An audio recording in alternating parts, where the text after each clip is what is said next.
We don't need any of that fancy stuff. No fancy pants McGee for me. Hello. Test, test. I think it's pulling my own computer audio.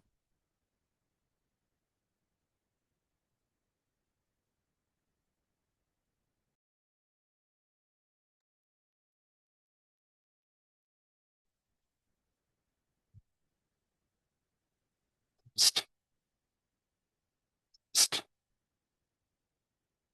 test, test.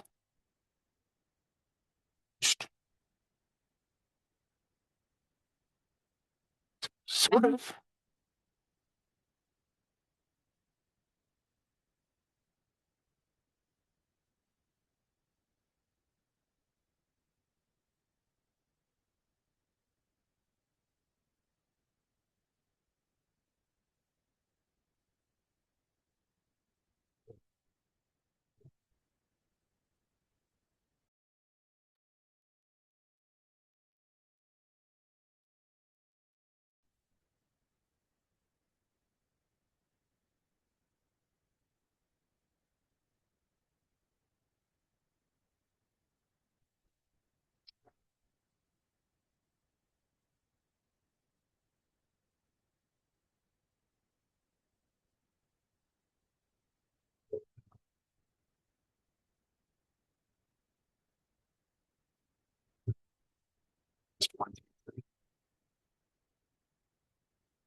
Test 1, 2, 3. This is F-Bank. Signal.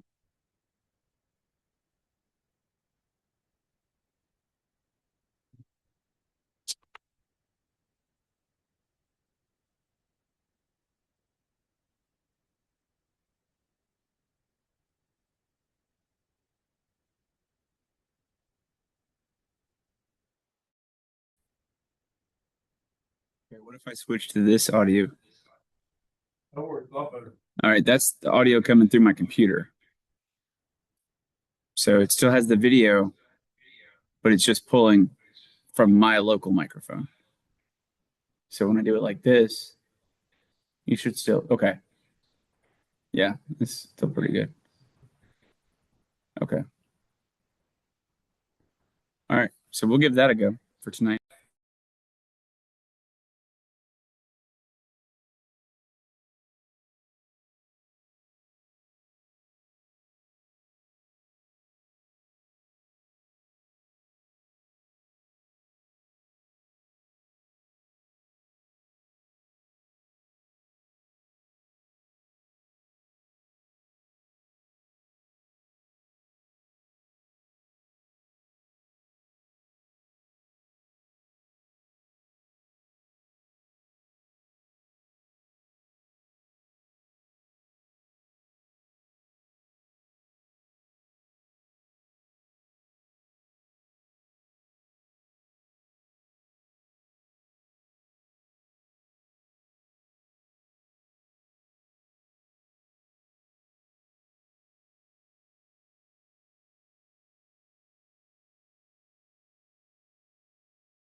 All right, stop this trying to sit. Yes, ma'am. Yes, ma'am. Oh, wait, hold on. Let me share this again. There we go. All right, there we go. Sorry about that. All right.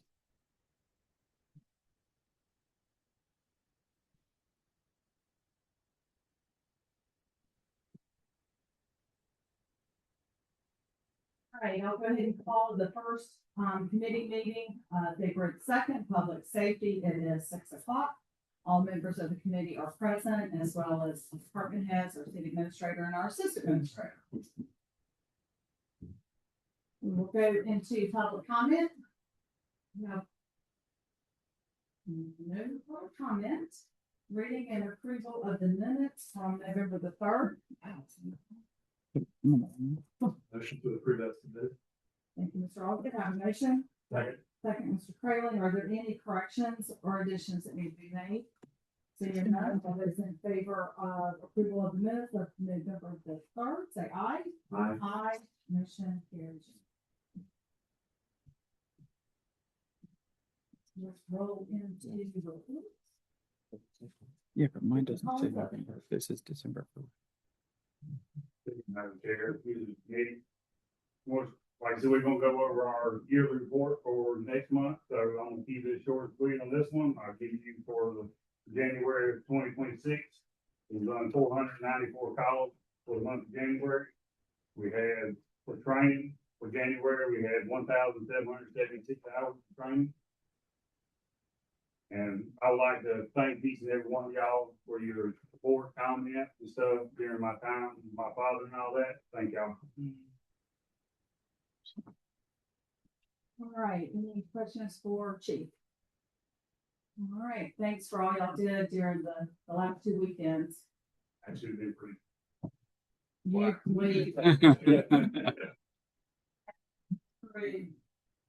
Yeah, thank you. communication, Lauren, everybody did a great job. Absolutely. Side note for Cindy, I should have said December 1st. She printed on the back of the page and I didn't catch it, so. Oh, okay. We were struggling to keep up. Yeah. Okay. Yeah. That's it. Thank you, ma'am. All right. Let's see, Judge Dorito. Good evening, Madam Chair, members of the committee. As Chief said, we'll go over our bureau statistics next month. As far as January, we are still on budget as planned. With the last storm, this one, we did have 2 court sessions canceled, so we're trying to get those rescheduled as soon as we can.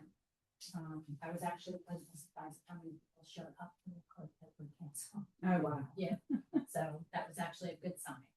And other than that, everything's pretty much off. All right. Any questions? All right. We'll see you back in just a moment. Chief Miller? Our budget is going good for the year, so we're tracking. The thing I wanted to report tonight is our drone team. They're up and running. They got everything registered. They've been training with the drones. So far, there's been 3 call outs. 2 of them, they along with K9, they've actually found the people that took off.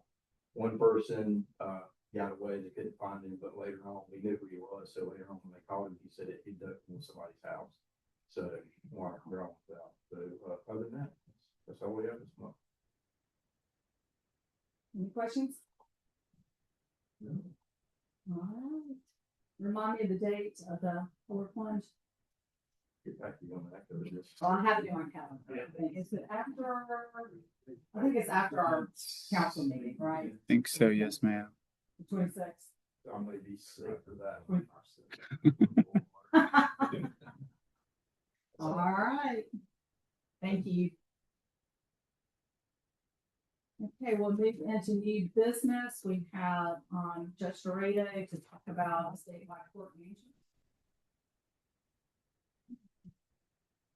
Good evening. I come tonight to bring to you the MOU for the Mauldin Court to switch over to the statewide court management system of CMS. So has a little bit of history. Our court has been operating under the judicial side of the law track software system in conjunction with the Mauldin Police Department being on the law enforcement side. We've been operating under law track since approximately 2002. there has been a recent, sale of lot track to a different company. We've seen a decline in support services. We're not sure what their future capabilities will be in recent conversations we've had with them. So we started exploring other options that we could potentially go to, some upgraded functions and abilities for the court side. So we have been researching different several, third-party software systems. I've been researching both independent ones and then also ones with Lieutenant Osborne that has a compatible law enforcement side.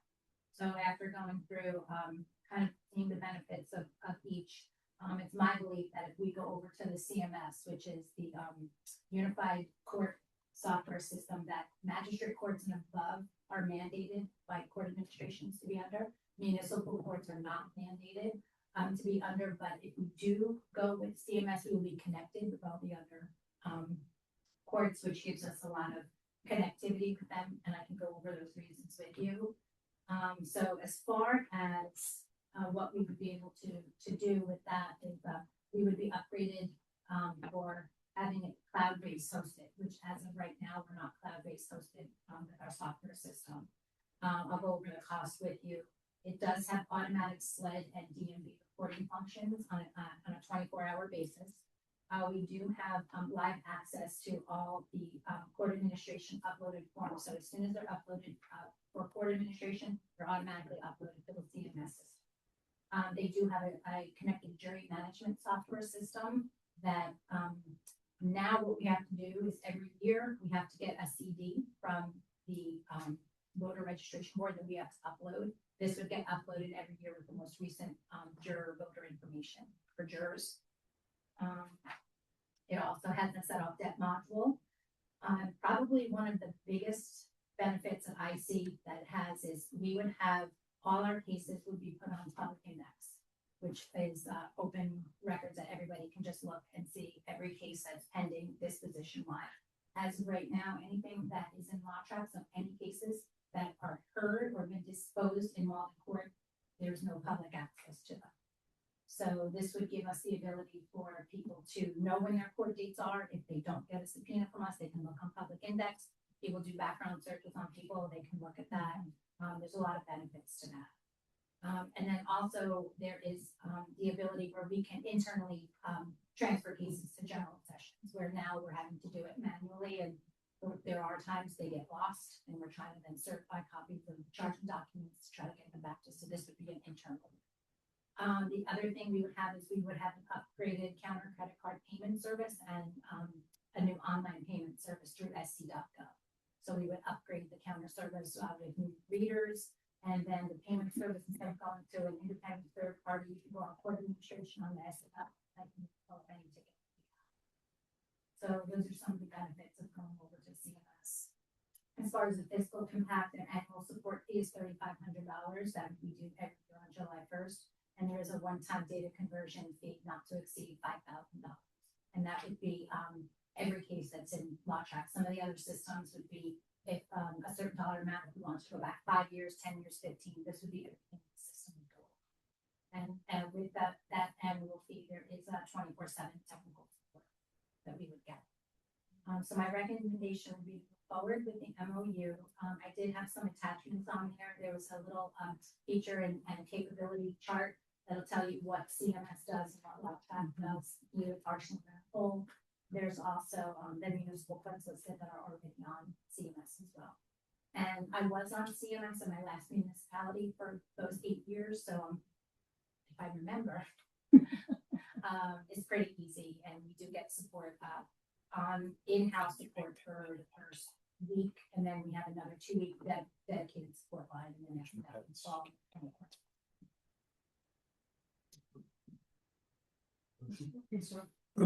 Make a motion to authorize the city administrator and city chief judge to execute an MOU to convert Mauldin Court from the LawTrack software to the statewide CMS software system. Have a motion, do I have a second? Second. Second, Mr. Allgood. Any questions, discussions, Mr. Allgood?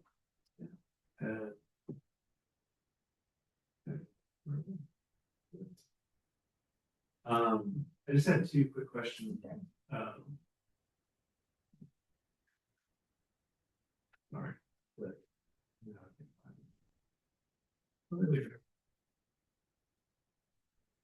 so this is something that we would, cost every July 1st. Is that in line with what we're currently doing with the existing operating system, or we pay a fee every year? We do pay a fee every year, and Chief might be able to correct me if I'm not correct, but I do believe right now that went up to 8,300.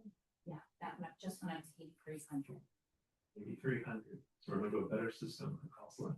Well, that 8,300 is for the police side and the judicial side. I do feel after researching some of the other costs of some of the third-party ones, this is more than 10 times lower than some of the other. And with the other systems, we would still have that same kind of non-connectivity to all the other systems. And then the other question that I have is, it mentions in here the cost of the full data conversion is not to exceed 5,000. Correct. There would be no reason why we wouldn't want to do a conversion, right? Well, we do have to for our retention. We would have to go back up to 15 years. So I would suggest doing that conversion over. Just the benefit of having all our past cases converted over and be put in public index and be just huge. Perfect. Yep. That's all I've got. Partially, that's one of my questions. It's the other part. No, well, I was about the conversion. That's what I was curious about. So, yeah. I knew she had it all lined up. Yeah. but- System because you can put all your case parties in there. So if when we get an LOR from an attorney, we can put that in there. You could see bond. Any continuance of cases, any action, it'll just continue.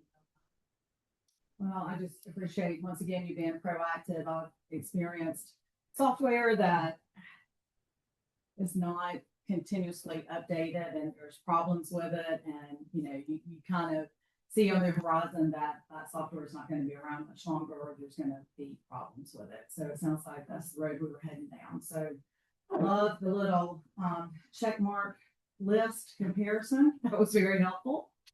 And I'm sure reduced a lot of questions by committee. So, all right. If there's no further comments or discussion, we have a motion and a second. So if all those in favor of forwarding the full council, the MOU statewide court management system proposal, say aye. Aye. Aye. None opposed. Motion carries. Thank you. Thank you. Okay. Chief Miller, are you taking this one? I am. He's like, please not me. Thank you, ma'am. Madam Chair, I would like to say that when the police department comes in with a software recommendation, we won't see the same level of savings. It's so yeah, judicial is going to save us money. It's just a matter of there's no perfect system, and the CMS system is a great system. It works great for court and has great integration tools. But on the police side, it's not going to be as inexpensive because there's not a statewide system for us to utilize. So we will be looking at a private market purchase or acquisition of some sort of software system. Yeah. So, but. Yes, ma'am. And Lieutenant Osborne's currently, they're still in the review process to figure out which one's going to work best, given our setup and size. So, yeah. So that's forthcoming stuff. Okay. Sorry. So just to kind of give you a quick history on this, staff is presenting a request from Hidden Lake Preserve Homeowners Association for the designation of certain streets within Hidden Lake Preserve as no parking. Last fall, residents from Hidden Lake Preserve presented a request to the city to designate certain cities as no parking. Hidden Lake Preserve is a subdivision located off Ashmore Bridge Road and Standing Springs Road. As shown in the image that was provided to council, the HOA was requesting portions of Butterfly Lake Court, Flying Squirrel Way, Beaver Lodge Way, and Starlight Drive. Those were designated as red on the drawing to be designated as no parking. The HOA is requesting only one side of the roadway as no parking. So with that, just recently, the HOA board voted to support these parking restrictions, and they were presented to the community during their annual meeting last summer, according to the letter that was provided to the city and also included in your packet.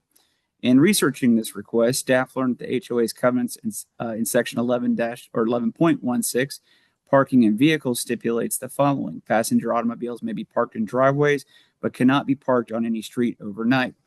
Therefore, it could be determined that the HOA covenants allow for intermittent on-street parking at any time of day, but does not allow for overnight parking on any street. The request of the HOA is for council to designate a portion of certain streets as no parking at any time and every day, and would then be subject to enforcement actions by Mauldin Police Department.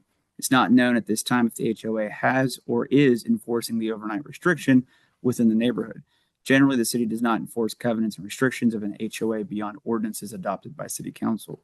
And also for reference, I put in the packet, the Mauldin City Code in section 3884 provides city council with the ability to make parking unlawful at any time upon any of the streets so designated. We've done that most recently in response to our sanitation trucks not being able to get into a cul-de-sac to pick up trash. Additionally, I wanted to mention that in section 3881, it says it's unlawful to park in a manner or under such conditions as to leave less than 10 feet of the width of the roadway for free movement of vehicular traffic. 3 of the 4 streets are approximately 24 feet wide, with the other Butterfly Lake is approximately 22 feet wide. For reference, the average passenger vehicle is less than 7 feet wide, and the average emergency vehicle is less than 10 feet wide. Therefore, on a 24-foot roadway, 2 vehicles could technically park side by side and still leave the minimum 10-foot required, but not on a 22-foot roadway. So staff is only just presenting this for committee discussion. Although the HOA did submit a letter, I don't believe they're represented here tonight. And if the chief wants to share his thoughts on this as well. Chief, would you like to share your thoughts on this request as well?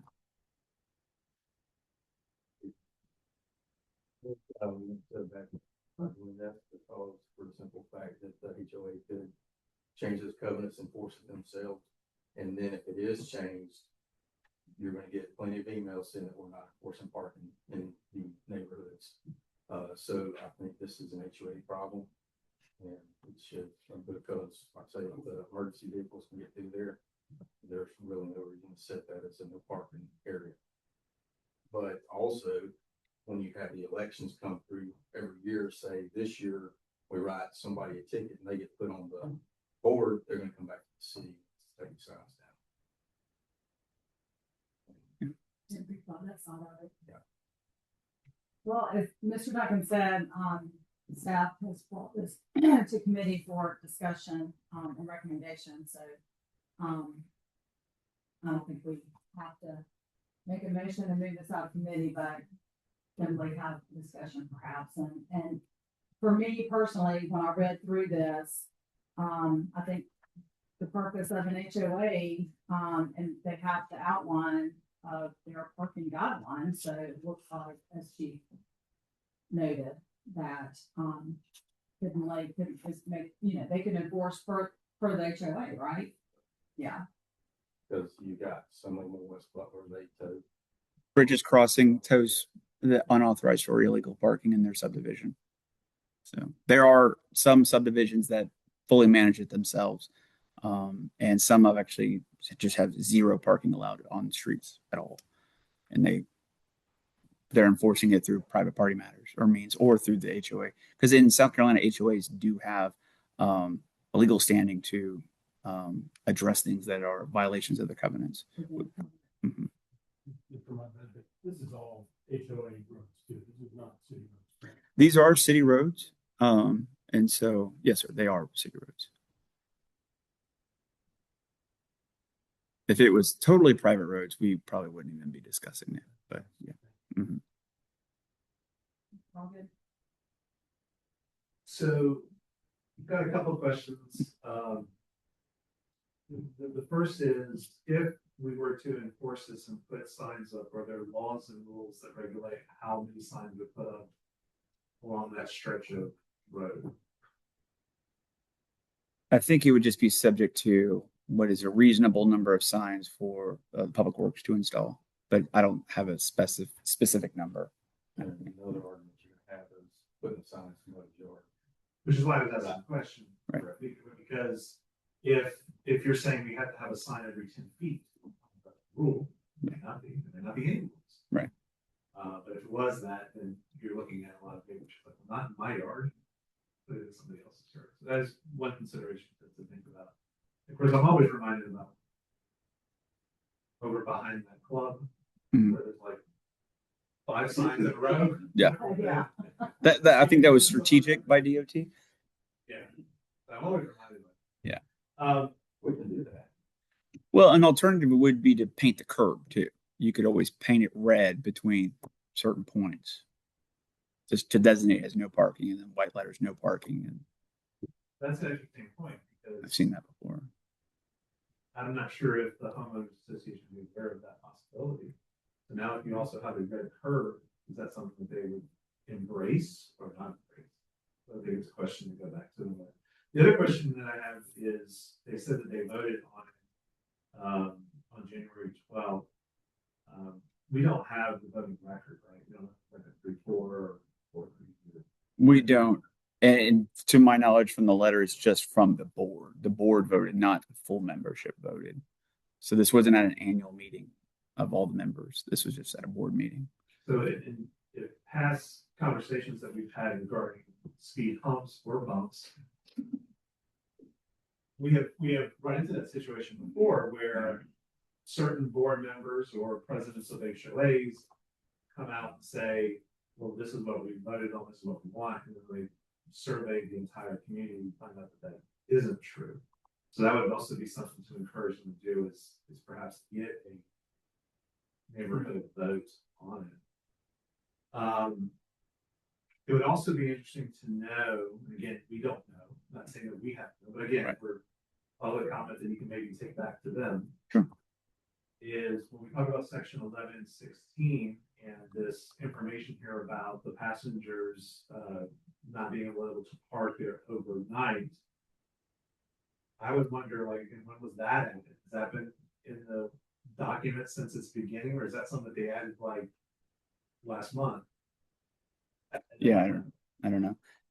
I don't know, and I don't know what we have is the covenants that were recorded with the subdivision. So Mr. Deerhog pulled those for us. So if there were amendments that hadn't been recorded, we weren't not aware of those. So no idea. So in terms of discussion, I think going back to them, maybe advocating, hey, you might want to make sure you survey your entire community, because our concern is if we start to paint curbs, put signs every 10 feet, whatever it may be, is your neighborhood gonna like that? And the chief was talking about, there are regime changes. Mhm. And does that now spark a regime change to where now we gotta repaint the curb 6 months from now? So I think it's in their best interest to get more of a collective response from the folks in the community to know what the true need is. As of overall, you did mention Butterfly Lake being a little bit smaller, so Mhm. on the outset of the discussion, it seems like maybe that one street is the one where you could go ahead and maybe make that call, because it is smaller compared to the other ones, to not allow an emergency road. That's all comments I get. Thank you, Mr. Allgate. I'll just add that again, I think, it'd be interesting to know how the HOA, how they communicated to the residents recently that what the covenants reflect as far as parking goes. And I'm kind of confused on the that they voted on these signs. Well, is that for the city to put the signs up, or for the HOA to put the no parking sign up? So I interpreted their letter as supporting the request to the city of doing it. Yes, ma'am. Again, they can do that themselves. And I just think that they can solve some of these problems by communicating within their community first, and let's see what happens with that. And then, if we need to discuss this in the future, so be. But, first, I don't see any action from us tonight. Okay. Have we all in agreement for that? That's not, don't necessarily have to have an answer right now. With HOAs, what would, this surely isn't the first time this has happened. Where's the city or other cities really come down on something like this?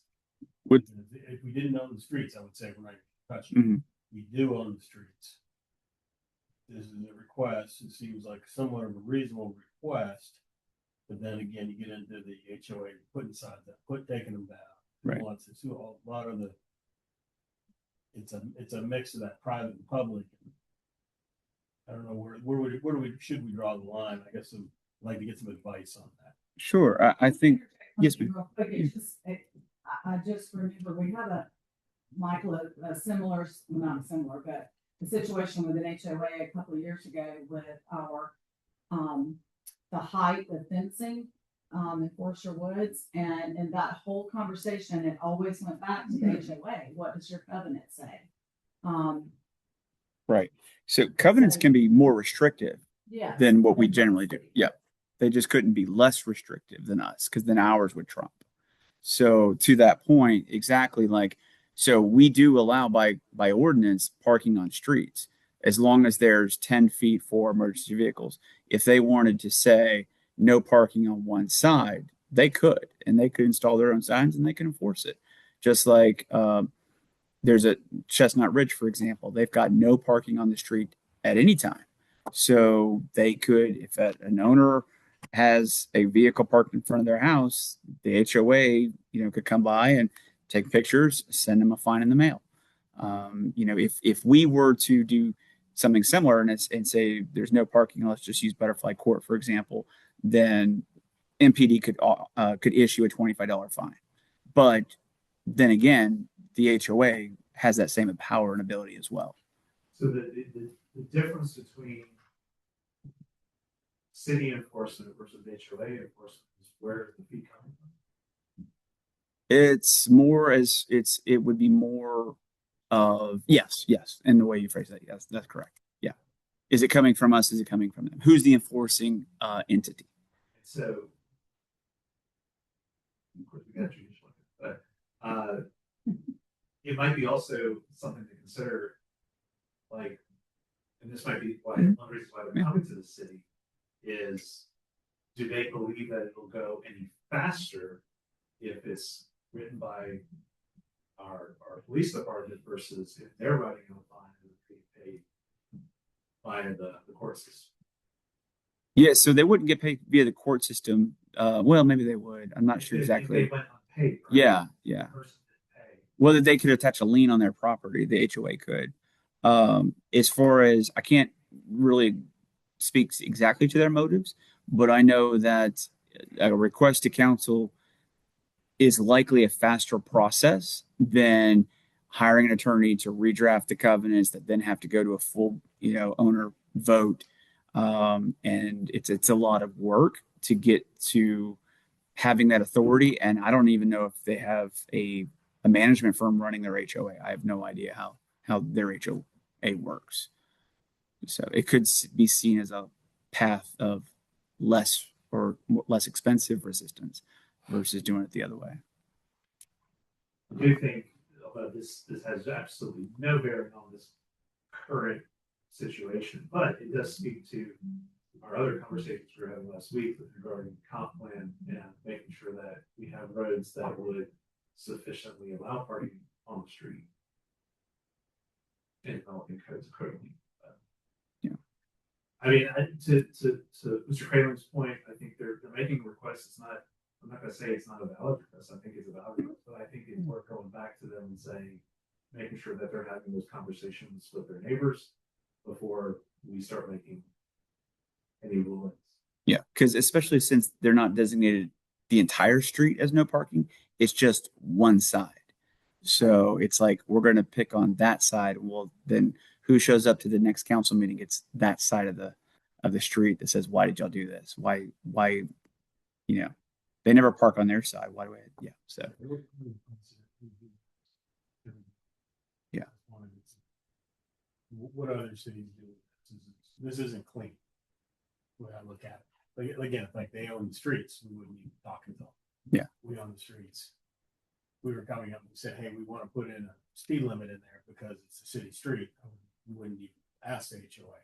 This is them asking us for parking. It's kind of it's not. We don't have any real violation of. We can get our emergency vehicles through. Looks like so. or do we, I mean, we wouldn't be doing this outside of them asking. Right. So I just want to make sure, Yeah. whatever we do, it makes sense. Same thing we do, you know, this is how we treat things in the future. And it's just, it's clean. Mhm. This just doesn't feel clean to me. Get with other agencies as well, but most police departments don't enforce the HOA. Yeah. Right, that's what I was gonna say, it goes back to the HOA, yeah, Whatever belongs. utilize the tools you have in your toolbox Right. Exactly. for the neighborhood. Yep. And be thankful you have those tools. That's why you're paying extra for those tools. All right. Okay. No further discussions, we'll move on to public comment number 2. Hearing none, seeing none. Committee concerns? Nobody signed at the plunge? Archie's gonna do it with me. And that is, and the polar plunge is Saturday, February 21st. 21st. Yep. Awesome. 60 by then. I hope so. 3 more weeks of winter. Okay, no committee concerns, what I want to comment. So moved. Motion and a second. All those in favor say aye. Aye. We stand adjourned at 6:31. Next, public works. Thanks, y'all. All right. All right. Call to order in the public works meeting. Second, it is 6:32 p.m. I have, Bill Penn and Susan Reynolds here. Thank you to staff. Raymond. We'll start with public comments. Any public comments? Then we'll move on to the public comments. Reading and approval of minutes. What do I hear? Motion to approve the agenda. Says submit. I have a motion, but a second. Second. Any discussion? Mr. Sherman. Oh, no, I was putting hands. Okay. All right, all those in favor of submitting the, I'm sorry, you threw me completely off there. The approval of minutes, say aye. Aye. Opposed, like sign, let's have it. All right. Reports from communication from city officer, Mr. Fleet. Thank you, Mr. Chairman, committee members. I'll keep it brief.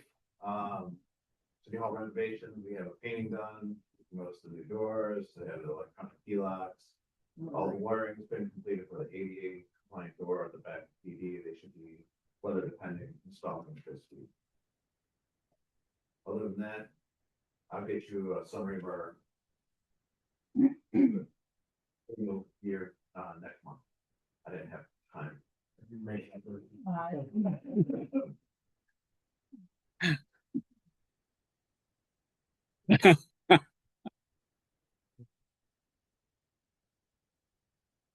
Move on to unfinished business. New business. City Hall generator replacement. Thank you, Mr. Chairman. What you have before you is a request from the Public Works Department, to approve, Century Council, the contract for the generator upgrades here at City Hall, Peak Generator Services Incorporated out of Columbia. As you recall, we allocated, monies from the fiscal year surplus to fund City Hall renovations. We authorized, $250,000. And we itemized all the things that we are going to do in this facility in the budget back in October. As part of the process, Public Works followed the city's purchasing policy. We submitted a request for quotation. We met with vendors. We listed our RFQ on Skivo, the South Carolina Business Opportunities online edition, had a post on the website. Submittals were due in December. We submitted 5. We received 5 submittals. We reviewed all of them, and obviously the lowest, most responsible bid was by Generator Services. A summary of the bids and alternate bids, because some, provided one or multiple bids. Included on the media item. The generator for City Hall, is was a spec to be powerful enough to run the whole facility. Currently, the generator for the facility only runs 911 and a portion of the spec. We learned during lean, it was inadequate. We needed the whole facility to be powered, and as we grow, the potential for power to power any additional expansion of City Hall be provided. When we went through the process, turns out that I missed something, and there were additional power upgrades that were necessary for the City Hall facility. At the time that the original generator was installed back in the 90s, the way things are configured, there was just an additional electrical installation that was going to be required. And because of that, it drove the bids to a point of being more expensive than what I had initially budgeted. Was it a switching unit? Yeah. Common mistake. I'm not an electrical engineer. Fair. So, and it wasn't only the additional electronics. State of America with tariffs, electrical components, their manufacturer. GE is, a lot of them are still overseas, and the prices have gone up much more so than it would have been like so in anticipating or in order to provide a solution, in order to solve the problem, Public Works did a summary of our capital purchases. We cut corners on a few things. We in the end, when we look at how everything we purchased, we came that of the $200,000 that we budgeted for capital purchases, we had about $32,000 left over from all of our purchases. So we came in under. For clarification, that you value engineer, you get cut. I was like, don't say that word. Price. Like people, you could get them outfitted in a more comfortable fashion. I feel like the work truck should be a work truck. So like, there's savings that can be made when purchasing specific items. So ultimately, we spent some of the budgeted amount for the City Hall renovations, obviously in the information presented in front of you, you see that there's a shortage in order for us to cover the cost of the generator services contract. If we do a budget amendment to take the remaining funds from the capital purchase and just kind of shift it over, we'll be able to cover the cost of the generator purchase and have a little money left over in case anything pops up, or if everything goes the way I want to, maybe we come back to one of the other City Hall renovations that I want to get done. So what I'm asking you, what I'm recommending is I recommend that we do a budget amendment to move $32,570.03 from the capital funds to the budget for City Hall renovations, and we allocate a contract for the City Hall generator to Generator Services Incorporated.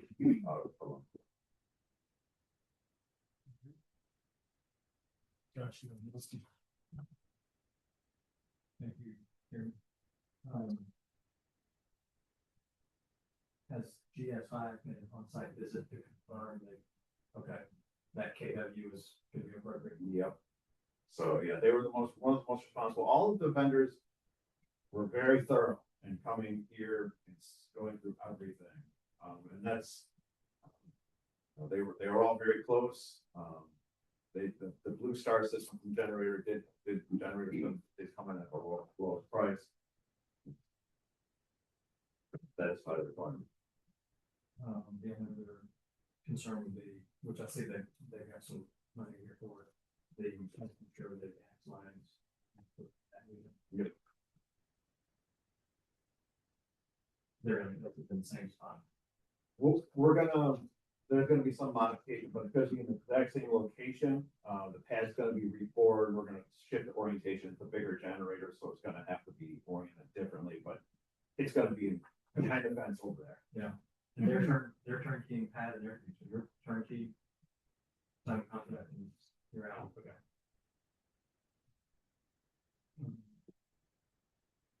And generator so we can sell it and recoup money, through, surplus sale. Yeah. Do they have, for that particular brand, they have, I'm thinking of name for a small business. So what we do, we also learned during Mauldin that there was some neglect, in the generators. So we, through Public Works, because we have natural gas generators at all of our wastewater pump stations, we decided to take them as well as the city hall generator and roll it all into a maintenance contract with Blanford Cat. And so Blanford Cat comes about twice a year, does all the oil changes, does inspections. We staff still does weekly inspections and operates them weekly, but we have a third party that is doing the inspections and all of them. No, okay. Oh, Mr. Chairman, thank you. Good. Is there a motion? You got it, Mr. Ryan.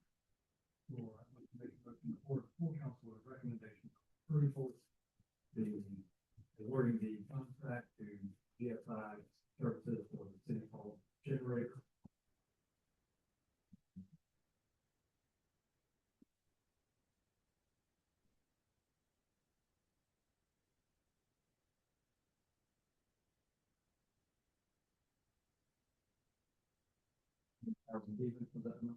Well, if you look on page 7, I had it written out for you. A little bit easier.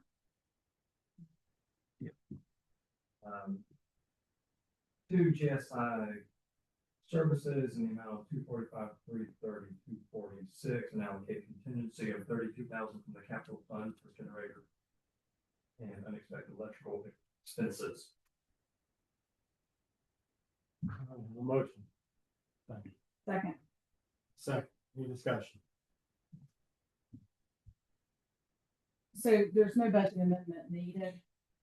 It's not really technically a budget amendment because there's enough revenue in the capital fund that would cover the difference. We're just allocating that difference over to this project because we'd previously approved 250, so it's going to be 269 and change plus the extra. So yeah, Okay, thank you. no problem. Thank you. No. All those in favor of pouring full council, say aye. Aye. Those opposed, like sign. The ayes have it. Let's go to the MOA of Woodruff Congestion Drive. All right, thank you. Second, what we have before you is a request from Public Works to send through committee and council, a memorandum of agreement between the city of Mauldin and the city of Greenville County, the Woodruff Road Congestion and Relief Project. As you may or may not know, Woodruff Road has a lot of traffic. And it's part of the long range transportation plan for the GPATs. A secondary roadway is going to be constructed. It's going to be funded through a number of means. It's with anticipated costs north of $127 million. This alternate parallel roadway along parallel to Woodruff Road, and it passes through Greenville, Mauldin, and the town. Initially, DOT was just going to hand over the entire roadway to the city of Greenville. After conversations with the administrator, a decision was made to take ownership of the roadway as it passes through the city of Mauldin.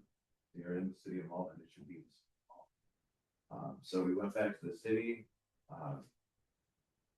We let our concerns be known. The city was agreeable with our position, and this memorandum of agreement has been generated.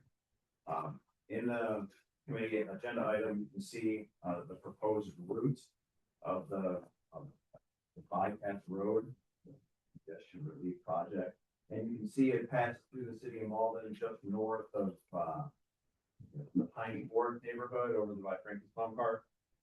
And you know, in the figure attached, you can see that the city of Greenville is going to take it from, and that's pretty much like South Oak Forest area. They're going to own up to that roundabout, and then we are going to take ownership all of the loop all the way back up to Woodruff. Except for the bridge. Except for the bridge. We will not own the bridge over 385.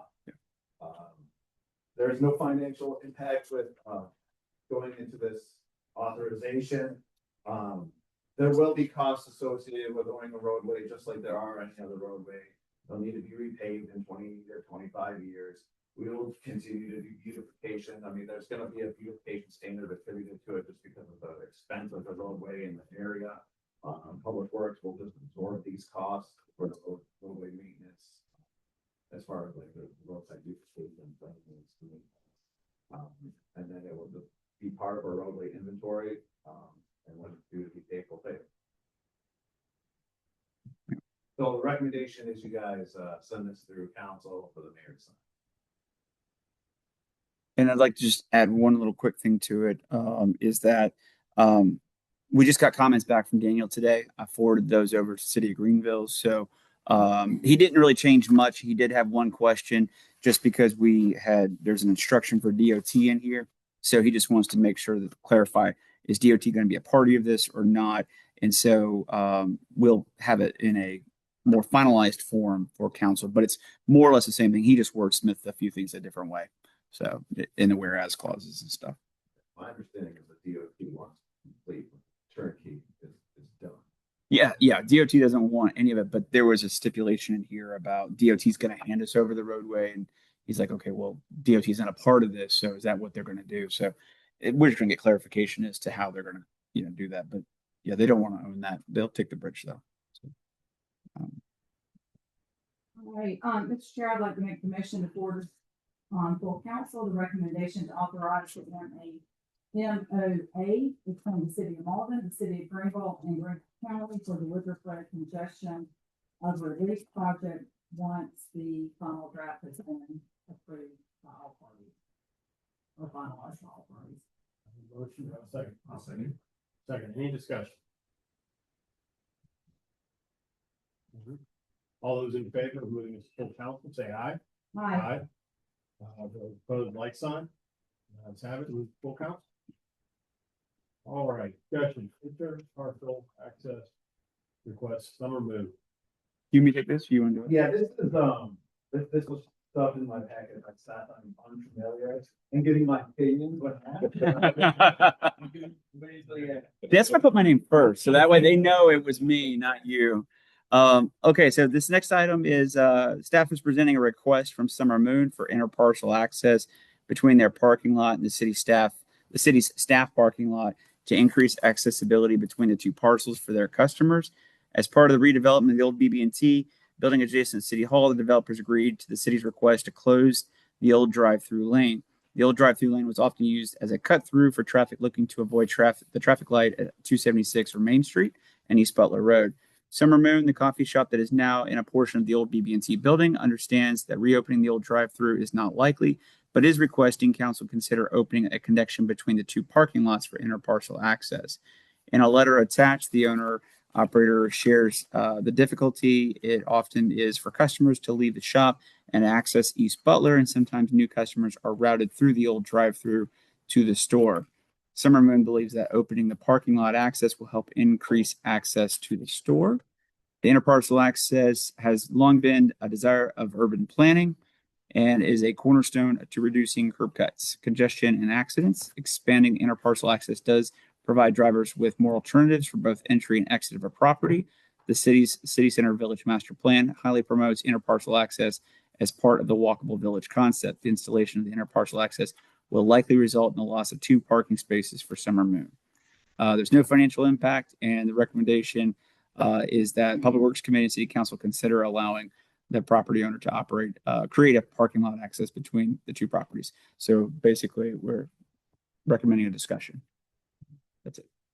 And then Matt, you may have comments on the idea. I mean, it wasn't that long ago that we closed off that passageway. And you remember how much traffic and the speed at which the people traveled through to cut through, because it's a big cut through. I can get down East Butler and I can zoom through these parking lots and I can zoom up 276. I mean, just remember the nightmare it was once we actually closed that, how many cars and trucks were being routed through and 3-point turning on that. You made me get water-filled barricades to put out there. Yeah. I mean, it's my recommendation is if we were further along in the master plan and we did have a walkable interconnected plan where we're constructing that out there, then certainly it would seem appropriate. But at this point, all you're doing is you're opening up that super highway for people to start zooming through City Hall again, and now they're gonna be zooming through that summer moon park. And if anything, it potentially creates more harm than good that it does. I think that's a good parking lot too. Now you're driving kind of through that. It's not even a straight shot. Now you got, it's a. Now you're zigging and zagging Yep. at speed. Only you were at speed. I never. Just playing. Well, I did. I know. To get here. Yes. Yeah. Not to get it there, just to get here, and Everyone enjoys squeezing through Chocolate Grill now. it's just hard for me to visualize exactly. It's already on grade. Yeah, cut through basically 2 parking spots, and That just goes right in. I mean, it's not helping. I mean, I understand their point, you know, that they'd like to have more traffic, understandable. But we're also trying to build the city center out there. When that's done, we'll should see more traffic without more traffic. So that's why I looked at it. I think it's just going to be a big mess. You had before. Well, and in addition to that, it just goes against, no, we don't have the area like we want it to be in the future, but it goes against that entire concept of being walkable. The goal that this council and prior councils have been trying to get to, if you open that up and allow those cars to go through there, that's defeating the whole purpose of our goal that we're still trying to reach. I even have a vision for the city center project, and if you keep making changes, sacrifices, you're never gonna get to where you wanna be. And I even thought about what it could be one way, you know, did some, just nothing really works. It's in my mind. The comment. So I think the answer right now is not today. We will work, try and get through some more traffic, building out the city center for our plan. And that's what that's over there to do. works for me. Again, it was just a discussion. Look at me like I made this. Yeah, their letter. All right. Public comment. Any public comment? Any concerns? No concerns. Again, Matthew, thank you for everything that you did. You always go over and beyond when we have crises, regardless of what they are. So please pass along to your folks that we greatly appreciate their hard work and find more sand and salt.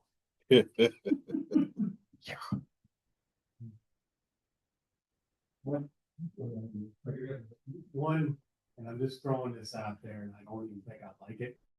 But somebody asked me about it, and I was like, oh, well, I can bring it up and we can think about it.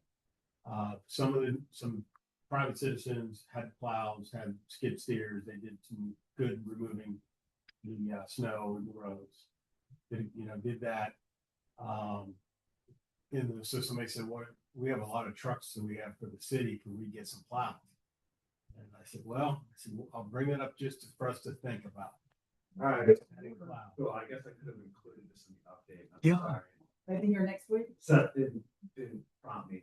So, as we were embarking on this adventure of ice and snow, it became apparent, a glaring apparent, that we were under-equipped to accommodate this hazard.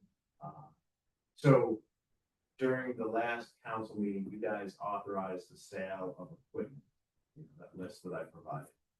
You're probably gonna see next month, like, here's a newsflash, that I'm gonna ask to use the funds from, the sale of equipment to fund a brine system, a plow for one of the dump trucks, and like 2 or 3 other plows for some of our heavy duty trucks. 2 of them have already been ordered. we may not need them for 3 or 4 years, but next time this happens. That's how we keep the snow away. That's right. In my farm, so many years on my generator. Sure. Next time this happens, I won't be using a big track loader and a backhoe. I will be using real snow equipment. Yeah, and just for the warning, I think, somebody in our neighborhood got their skid steer, did a great job. Of course, people were complaining, kids can't sled.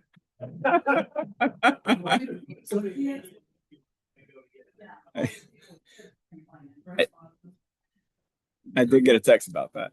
But to Mr. Fleeman's point, we did what we could with the equipment that we had, and then even Fire Chief McCone brought in his personal tractor to kind of make sure the fire station pads were clear, and then tried to help out in some other areas as well. So it was a great all hands on deck and thinking outside the box. How can we use equipment in a different way to help with this snow? Luckily, it was that light and fluffy kind, and not the heavy saturating kind. And so it was almost a leaf blower could have blown that snow out of the way for a good portion. But we did get 4.5 inches in the city, maybe some parts a little bit more, a little bit less, but great job all around. And so, yeah, we are hopefully with this acquisition, we won't need to use it for 4 years, but we will be prepared if we do. And to your point, Mr. Duncan, we had neighbors that had the leaf blower out. Really? That's awesome. So it's a lot of fluffy. Yeah. Yeah. Well, no, I mean, it's a funny story. We decided, when it first came down, because we knew we had one backhoe, one big loader, which is over here, that actually broke. And, we knew that we could use the big CDL trucks because with the tires and weight, it can push and keep tracks of the snow. We actually tried a lot of our equipment to see if it would make any impact, because public works parking was a big field of snow. We tried 0-turn mowers, thinking, well, maybe it doesn't work. It doesn't work. You think it would work better? I hate to digress, but back to YouTube, and the guy made a new plow to go on a 0-turn and was doing driveways with it, and actually seemed to work pretty darn well. Wow. It was just a wooden, wouldn't have to worry about damaging the road if it was wood, because damage the wood first. And I thought that was pretty ingenious to come up with a way to do that. So, anyhow, I guess. All right. Any other public comment? Committee concerns. All right. What do I hear in adjournment? All right. In a second. All in favor, say aye. Aye. Aye. Like sign. That's happened. We are adjourned. Yay, us. Yes. Yay. We'll have a short